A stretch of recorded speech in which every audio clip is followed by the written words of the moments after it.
Hello, ladies and gentlemen. My name is Dietrich, and today we are test driving a 2024 Hyundai Ioniq 6 SEL long range, according to the window sticker. This car is perfect for a test drive video on a normal, flat freeway because that's pretty much all it is. This is a normal, flat car to drive. There's nothing too exciting about it.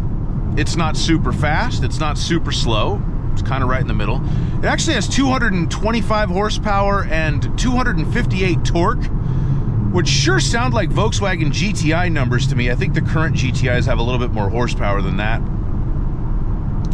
But it's not a GTI. This is a standard commuter car. I don't mean that as a diss. It's just an observation. Oh, you can change drive modes. I can go into normal and I can go into sport. And it gets a little bit faster and it lights up the dots on the steering wheel different colors. But it also doesn't make that much of a difference. The ride is very well controlled. The steering has no feel whatsoever, but it does turn the car in the direction that you intend.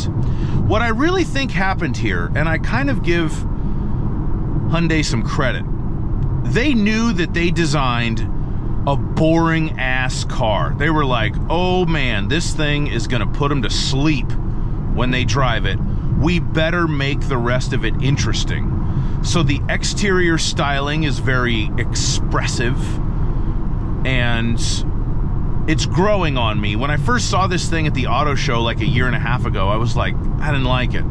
I definitely prefer the look of the Ioniq 5 to the Ioniq 6, but it's kind of growing on me. It's shaped like a banana mixed with an old Citroen. It's fine. The interior is very nice, especially at night. I like the way that the ambient lighting lights up the kind of scalloped door cards at night.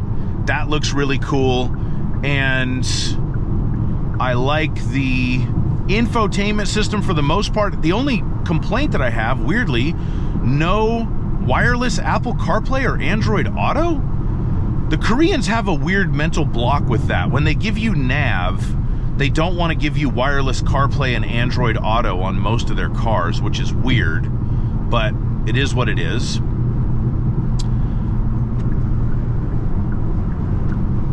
Obviously, you can go quickly in this car with no complaints out of the automobile. I'm sure it hurts electric range a little bit, but it's not really a problem for me at this point.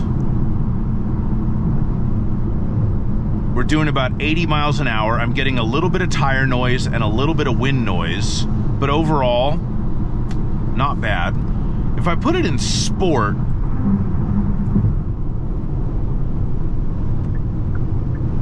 I don't know if it's fake noise or not. You can hear the powertrain a little bit more.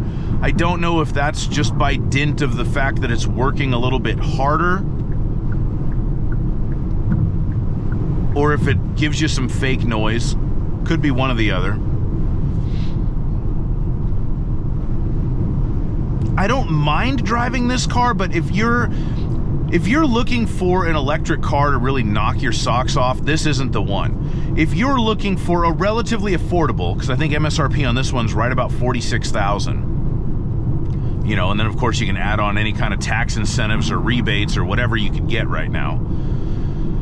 If you're looking for a relatively affordable electric car that looks different, looks cool, stands out in the crowd, and is a nice place to be on the inside, like this would be a very good commuter car.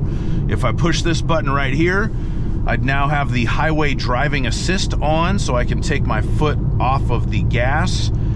I hope you can see on the screen right there, you have the other cars on the road represented as little bars of soap.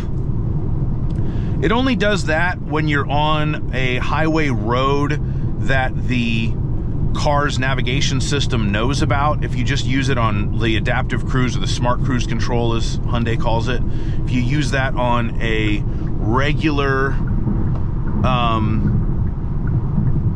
road,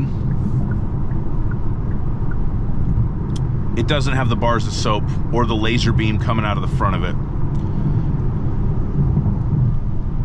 This is the Highway Driving Assist 2, which is kind of weird because it's not supposed to be a hands-free system.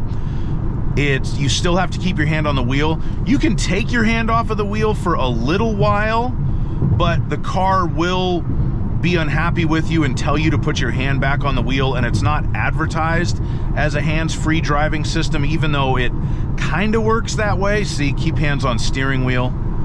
And I was not doing that to try to be unsafe. I was watching the road and prepared to take over at any time.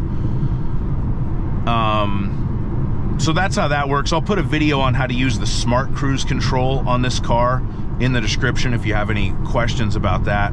But the Highway Driving Assist 2, you can get it to change lanes for you, which is what I just did, but it's a really weird system because when you have the Highway Driving Assist on, you set the blinker, but you have to keep your hands on the wheel, and then the car kind of just did that on its own, but it won't do it if you have your hands on the wheel or if you give it too much steering input. So it's kind of a useless system, because the system in some cars I've used, you just set the blinker and take your hands off of the wheel and it does it. But this one wants you to keep your hands on the wheel, and then it turns the lane green and then it does it on its own. But yeah, it's not as responsive as some other systems I've used, and it's also not as good as other systems I've used. And it's not that hard to just change lanes by yourself. Just check your blind spots. But the Highway Driving Assistant 2 also helps keep you centered in your lane and helps in stop and go traffic, getting the car moving again if it comes to a complete stop, but it has to be on a highway that the navigation knows. I think the biggest draw for this car is just as a daily commuter that is relatively affordable and looks nice. If you're looking for an EV, if that suits your lifestyle because you have places to charge it and it would work for your commute, and you're not trying to spend super duper amounts of money, and you don't just want an ubiquitous Tesla Model 3, I think that this could be a good choice for you. I prefer it to a Tesla just because I still prefer the traditional layout of, I have a digital gauge cluster in front of me that clearly tells me what my speed and some other information is. I have another screen in the center for the infotainment, the maps, whatever. I have actual blind spot monitor lights on the rear view mirrors. I prefer the way this car looks to any of Tesla's current offerings. So if someone were asking me, I would recommend this over a Model 3, which I think is probably its most direct competitor. And even though this doesn't have wireless Apple CarPlay, the Model 3 doesn't have CarPlay at all. And that is my test drive video on this Hyundai Ioniq 6.